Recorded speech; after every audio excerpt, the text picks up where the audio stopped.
Welcome back to Let's Make a Game, a channel about making computer role-playing games using the free program Twine and the Sugarcube format for Twine. In this video, I would like to continue talking about my efforts to improve Beneath an Emerald Sky, the game that I made during the 30-day challenge. So, a while ago, I made a passage called Testing, which is up here. Normally, it doesn't have any effect on the game because it is never called during a run of the game. But if you change the game so that the game starts from the testing passage, and you do that by going to Passage and Start Story here, and you then play the game, it will sort of run the game, but in a special mode. Instead of letting the player play the game, the computer will, as it were, send itself through the game, making random decisions and compiling statistics on how the different types of characters do. And the point of this is to allow me, or anyone else in the future who's looking at the code and doing their own version, to get information about the balance of the game. I have added some information to this testing, and that's what I want to talk about in this video and probably the next couple of videos. So if we scroll down to the end of this special way of running the game, where we get the results, we can see that I've added some stuff that wasn't there before. It used to just give you how often each character won. So it's saying here, the gambler won 3 times, the farmer won 4 times, and so on. But it also gives us the average attributes of the winners and the losers, and that's broken down by character. So when it says average attributes of winners, it means the average attributes of the 3 gambler characters that won, and average attributes of losers means the average attributes of the 17 gambler characters that lost.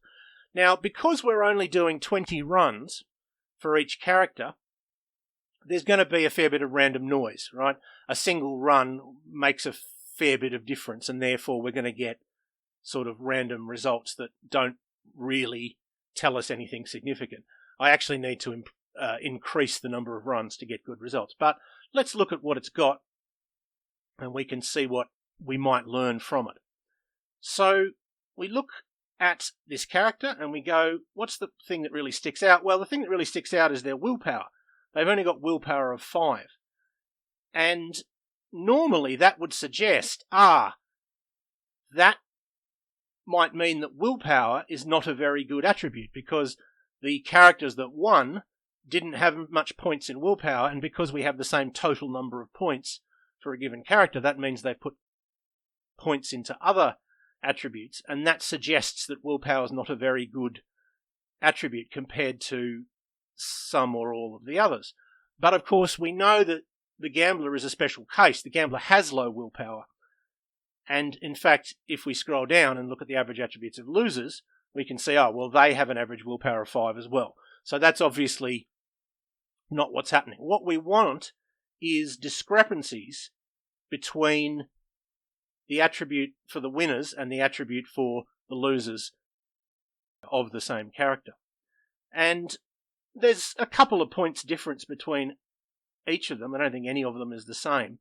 But the one that sticks out is dexterity. We can see that the gambler character has an average dexterity of 8 when they win, and an average dexterity of 12 when they lose. And that suggests that the gambler, perhaps other characters as well, but at least the gambler, is not being called upon to roll their dexterity very often, or when they are being called on to roll their dexterity, the consequences aren't as great as when they're rolling other attributes.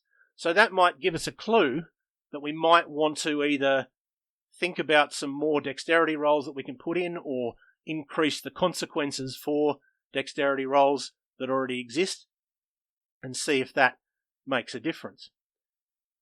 Now, of course, this is really over-engineering for a game of this size, right? It's a very short choose-your-own-adventure sort of game. Most people probably aren't going to play it more than a couple of times. Getting a really finely grained balance isn't really that appropriate a use of our time for a game of this type. What we probably would want to do to make the game more appealing is just add more plot, right? Add more, hopefully, interesting things that can happen. That's going to make the game more interesting. But, of course, I'm not optimizing what I do for the result. I'm optimizing what I do for being able to teach a lot of different things. So I'm doing this even though it's really over-engineering so that I can teach you about it, and hopefully you'll be able to do it, when it's more appropriate. But what I'm going to talk about starting with the next video is the code that allows this to happen, and also increasing the number of runs through the game so that we get more useful results. But I will leave it there for now. I hope that was useful or interesting to at least some of you, and I hope you will tune in next time.